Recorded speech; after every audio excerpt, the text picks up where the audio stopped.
ഇനി വൈകേണ്ട, ഇന്ന് തന്നെ നിങ്ങളുടെ വീടിനായി സിസോ സന്ദർശിക്കൂ. സിസോ, make life simple. Elamkulam panchayat തദ്ദേശ തെരഞ്ഞെടുപ്പ് LDF സ്ഥാനാർത്ഥികളുടെ കൺവെൻഷൻ KT ജലീൽ MLA ഉദ്ഘാടനം ചെയ്തു. അസാധ്യമെന്ന് കരുതി ഉപേക്ഷിച്ച വൻകിട പദ്ധതികൾ എല്ലാ തടസ്സങ്ങളെയും തട്ടിമാറ്റി ദീർഘവീക്ഷണത്തോടെ ഏറ്റെടുത്ത് പൂർത്തീകരിച്ചത് പിണറായി വിജയൻ നേതൃത്വം നൽകിയ ഇടതുപക്ഷ സർക്കാരാണെന്ന് KT ജലീൽ MLA അഭിപ്രായപ്പെട്ടു.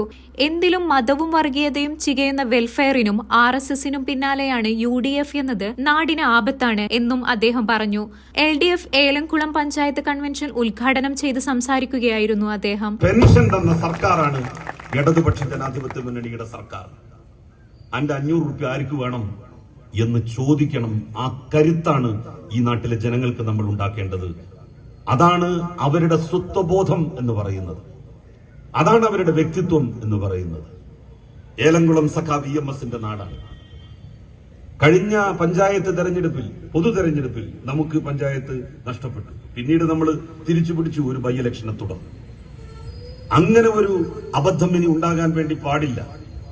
സഖാവ് EMS കേരളത്തിന്റെ മുഖ്യമന്ത്രിയും ഇടതുപക്ഷ ചേരിയുടെ ശക്തനായിട്ടുള്ള വക്താവുമായിരുന്നു.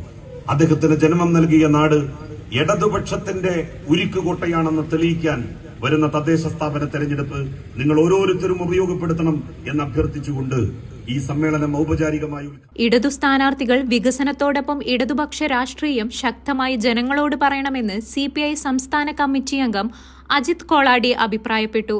ചടങ്ങിൽ തദ്ദേശ തെരഞ്ഞെടുപ്പിൽ ഏലംകുളത്ത് നിന്ന് മത്സരിക്കുന്ന LDF സ്ഥാനാർത്ഥികൾക്ക് സ്വീകരണം നൽകി CPI ജില്ലാ കമ്മിറ്റി അംഗം MA അജയകുമാർ അധ്യക്ഷത വഹിച്ചു.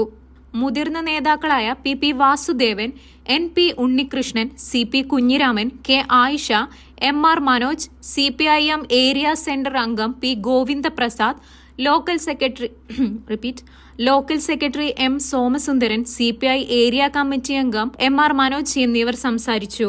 ഏരിയ കമ്മിറ്റി അംഗവും തിരഞ്ഞെടുപ്പ് കമ്മിറ്റി കൺവീനറുമായ S ശ്രീരാജ് സ്വാഗതവും AP വാസു നന്ദിയും പറഞ്ഞു. പഞ്ചായത്ത് തിരഞ്ഞെടുപ്പ് കമ്മിറ്റി രൂപീകരിച്ചു. ചെയർമാനായി MA Ajayakumar, കൺവീനറായി S Sreeraj, ട്രഷററായി M Somasundaran എന്നിവരെയും നിശ്ചയിച്ചു. 501 അംഗ കമ്മിറ്റി രൂപം കൊണ്ടു.